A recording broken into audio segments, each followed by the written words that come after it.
Mnakumbuka nilizungumza nikasema mtu pekee ambaye sasa hivi amebaki mwenye maamuzi ya mwisho kabisa kwenye mgogoro kati ya Urusi pamoja na Ukraine. Niliwaambia kwamba ni rais wa Urusi bwana Vladimir Putin, and yet leo tarehe 18 mwezi wa 3 mwaka 2025 tumeona rais wa Marekani bwana Donald Trump amempigia simu rais wa Urusi bwana Vladimir Putin na kufanya mazungumzo ambayo yamedumu kwa muda wa zaidi ya masaa matatu, kwa sababu mazungumzo yalianza majira ya saa 4 kamili za asubuhi kwa saa za Marekani, na mazungumzo hayo yamedumu kwa zaidi ya masaa matatu.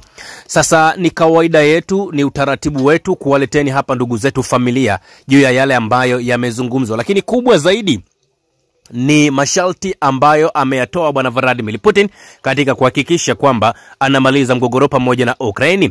Katika mazungumzo na upande wa Marekani, rais wa Urusi Vladimir Putin akinukuu tovuti ya Kremlin amesisitiza kwamba sharti muhimu la kuzuia kuongezeka kwa mzozo na kufanyia kazi utatuzi wake kwa njia za kisiasa na kidiplomasia lazima iwe kusitishwa kabisa kwa msaada wa kijeshi wa kigeni na utoaji wa taarifa za kijasusi kwa Kiev. Hili ni pigo zito sana kwa Marekani ambao ndio wamekuwa wafadhili wakubwa sana wa Kiev kwenye kupeleka taarifa mbalimbali za kijasusi pamoja na mitandao kama vile internet ya Starlink ya bwana Elon Musk. Lakini miongoni mwa yale ambao pia wamezungumza ni kwamba Putin na Trump wamekubaliana kwamba mzozo wa Ukraine unahitaji kumalizika kwa amani ya kudumu.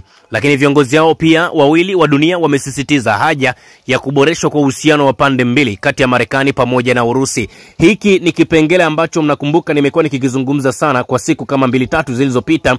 Nikasema moja kati ya majuto ambayo Marekani wanayajutia sana ni pamoja na kuvunja uhusiano waliokuwa nao tangu zamani kati ya Urusi pamoja na Marekani, ijapokuwa hawakuwa na uhusiano wa hivyo wa tai, yani kwamba kama ilivyo Urusi na China, kama ilivyo Urusi na Korea Kaskazini, kama ilivyokuwa Urusi labda na Belarus, lakini Marekani walikuwa wanajutia sana kutokuwa na mashirikiano ya karibu na Urusi. Viongozi pia wamekubaliana kwamba harakati za kutafuta amani zitaanza kwa kusitisha mapigano hasa katika miundombinu ya nishati pamoja na mazungumzo ya kiufundi juu ya utekelezaji wa usitishaji mapigano wa baharini katika Bahari Nyeusi, usitishaji wa vita kamili na upatikanaji wa amani ya kudumu. Yale ambayo alikuwa anayazungumza bwana Vladimir Putin. Putin alikataa eti mpango wa kusitisha vita kwa muda wa siku 30. Akasema tunataka tupate full cessation ya hiyo mapambano. Marais pia wamejadili mambo kama vile haja kukomesha kuenea kwa silaha za kimkakati na watashirikiana na wengine ili kuhakikisha matumizi mapana zaidi ya hizo silaha, kwamba zile silaha kama za nyuklia na mambo mengine. Lakini pia Putin na Trump wamehitimisha kuwa mustakabali ulio na uhusiano ulioboreshwa kati ya Marekani na Urusi utakuwa na matokeo makubwa, na mustakabali huu unajumuisha mikataba mikubwa ya kiuchumi na utulivu wa kijiografia wakati amani ikiwa imepatikana. Haya yamezungumzwa kati ya viongozi hawa wawili. Lakini pia wameendelea na mabadilishano yao ya kina na wazi juu ya hali nchini Ukraine katika mazungumzo hayo ya simu. Putin na Trump wameonyesha nia ya pande zote katika kurekebisha uhusiano wa kawaida kwa kuzingatia jukumu maalum la kuhakikisha usalama wa ulimwengu. Hii ni kwa mujibu wa mazungumzo ambayo wamezungumza ya viongozi hao. Lakini pia bwana Vladimir Putin amekubali mpango wa kukataa kwa pande zote wa mzozo wa Ukraine pamoja na Urusi kufanya mashambulizi kwenye miundombinu ya nishati kwa siku 30. Yani sio kwamba amekubali kusitisha mapigano kwa siku 30 kwamba nothing else to go, hapana, ila amesema hawatofanya mashambulizi kwenye maeneo ambayo either kuna miundombinu ya nishati. Kwa hiyo Urusi huko hawatafanya mashambulizi hayo. Lakini Putin amemfahamisha Trump kwamba mnamo Machi 19 ubadilishanaji wa wafungwa utafanyika kati ya pande za Urusi pamoja na Ukraine, kwa maana ya kutakuwa na mabadilishano ya wafungwa 175 wa Urusi na wafungwa 175 wa Ukraine watabadilishana tarehe 19. Putin amemwambia Trump juu ya hitaji la kusimamisha uhamasishaji wa Ukraine na kuweka silaha tena kwa wanajeshi wa Ukraine endapo kutakuwa na usitishaji wa mapigano.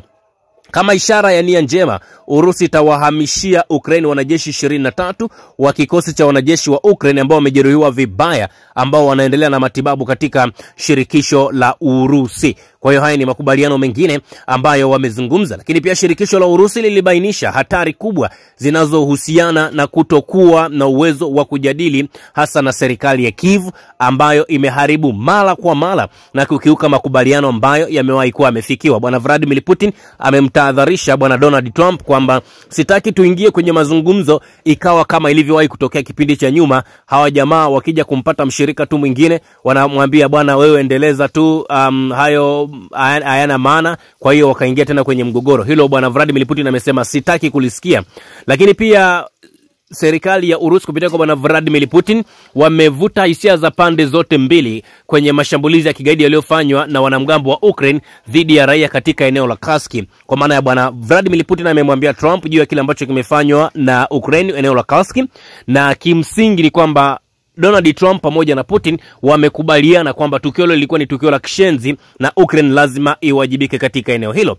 Lakini pia amegusia masuala mengine katika ajenda za kimataifa ikiwa ni pamoja na hali ya Mashariki ya Kati pamoja na hali ya Bahari Nyekundu, ambapo wamesema jitihada za pamoja zinahitajika kufanywa ili kuleta utulivu katika maeneo ya mgogoro na kuanzisha ushirikiano juu ya kutoeneza au kutoenea kwa silaha za nyuklia ulimwenguni. Trump pia ameunga mkono wazo la Vladimir Putin la kuandaa mechi ya magongo nchini Marekani na Urusi kati ya wachezaji wa Urusi na Marekani ambao wanacheza kwa hiyo michezo ya magongo. Kwa hiyo anytime kutakuwa kuna huo mchezo wa magongo kati ya Urusi pamoja na Marekani.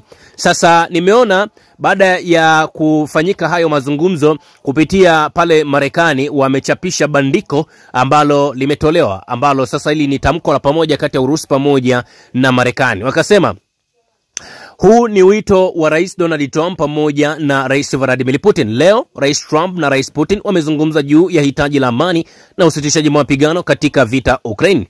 Viongozi wote wawili wamekubaliana kwamba mzozo huu unahitaji kumalizika kwa amani ya kudumu. Pia wamesisitiza haja ya kuboreshwa kwa uhusiano wa pande mbili kati ya Marekani pamoja na Urusi.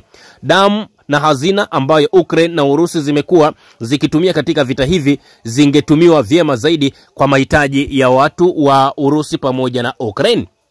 Anasema mzozo huu haukupaswa kamwe kuanza na ulipaswa kumalizika zamani kwa juhudi za dhati na za nia njema za amani. Viongozi pia wamekubaliana kuwa harakati za kutafuta amani zitaanza kwa kusitisha mapigano kwenye maeneo ya nishati na miundombinu pamoja na mazungumzo ya kiufundi kuhusu utekelezaji wa usitishaji mapigano wa baharini katika Bahari Nyeusi. Usitishaji wa vita kamili unahitajika kupatikana amani ya kudumu. Mazungumzo haya yanaanza mara moja katika pia Mashariki ya Kati. Viongozi hawa kwa pamoja pia wamezungumza kwa mapana kuhusu Mashariki ya Kati kuwa ni eneo la uwezekano wa ushirikiano ili kuzuia migogoro ya siku zijazo. Wamejadili zaidi hitaji la kukomesha kuenea kwa silaha za kimkakati na watashirikiana na wengine ili kuhakikisha matumizi mapana ya zaidi. Viongozi hao wawili walikuwa na maoni kwamba Irani haipaswi kamwe kuwa katika nafasi ya kuiangamiza Israel.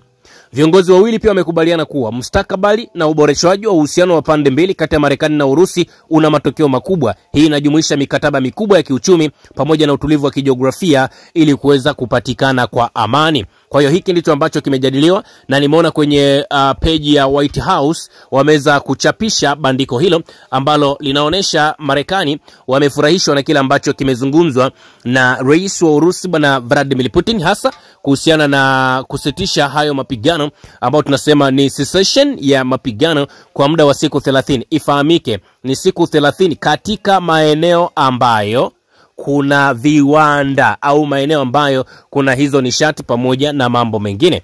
Sasa of course tunasubiri tuone kile ambacho kimezungumzwa na Urusi baadaye, na tunajua watachapisha bandiko lao kupitia katika mitandao yao, lakini hii ni big move. Na mtakumbuka mimi niliwahi kuzungumza nikasema mtu pekee ambaye ana uwezo wa kusitisha mapigano, wa kuamuru mapigano yakasitishwa pale nchini Ukraine pamoja na Urusi ni rais wa Urusi Bwana Vladimir peke yake. Na ndiyo maana amewaambia kwamba ili mapigano yasitishwe nchini Ukraine ni lazima nchi za kimagharibi zisipeleke silaha pale nchini Ukraine wala kupeleka wanajeshi nchini Ukraine. Hapo ndipo watakapokuwa wamesitisha hivi vita ambavyo vinaendelea zaidi ya miaka 3 sasa. Usisahau kusubscribe, like na kubonyeza alama